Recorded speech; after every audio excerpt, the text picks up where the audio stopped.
लग्नाचे दागिने म्हणजे श्रीमंत पेशवाई दागिने, नाशिकचे सुप्रसिद्ध सराफ मयूर अलंकार सराफ। ताज्या बातम्यांसाठी नाशिक न्यूजच्या YouTube चॅनलला सबस्क्राईब करा आणि बेल आयकॉनला प्रेस करा।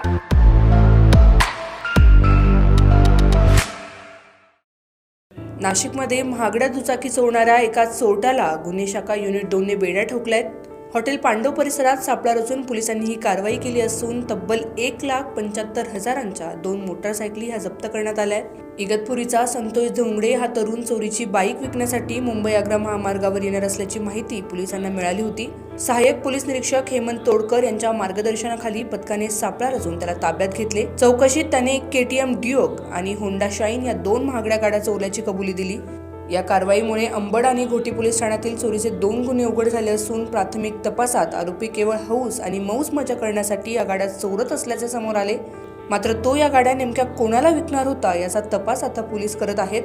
शहरात वाढत्या दुचाकी चोरींच्या घटनांमुळे नागरिक त्रस्त आहेत। केवळ चोरट्यांना पकडून चालणार नाही तर चोरीच्या गाड्या विकत घेणाऱ्यांवरही कठोर कारवाई झाली पाहिजे अशी मागणी आता नाशिककर करत आहेत। सध्या आरोपीला पुढील तपासासाठी अंबड पोलिसांच्या ताब्यात देण्यात आले आहे।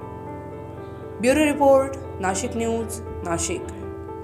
मोकाट आणि भटक्या श्वानांचे निर्बीजीकरण करण्यात येत आहे। तरी सर्व जनतेस आवाहन करण्यात येत आहे की महानगरपालिका कार्यक्षेत्रातील पाळीव श्वानांची नोंदणी करून घ्यावी। नाशिक महानगरपालिका अधिनियमातील कलम 127(2), 194(1), 454, 457(7) आणि 17 यामधील तरतुदीनुसार महानगरपालिका हद्दीत श्वान पाळण्यासाठी कर लागू होतो। त्यानुसार नाशिक महानगरपालिका कार्यक्षेत्रात असलेल्या पाळीव श्वानांची नोंदणी पशुसंवर्धन विभागामार्फत केली जाते। याकरिता नोंदणी प्रक्रियेद्वारे आणि विहित शुल्क भरून श्वानांची नोंदणी आणि नूतनीकरण कामकाज विभागामार्फत करण्यात येते। महानगरपालिका नाशिकद्वारे जनहितार्थ प्रसारित। ताज्या बातम्यांसाठी नाशिक न्यूजच्या YouTube चॅनलला सबस्क्राईब करा आणि बेल आयकॉनला प्रेस करा।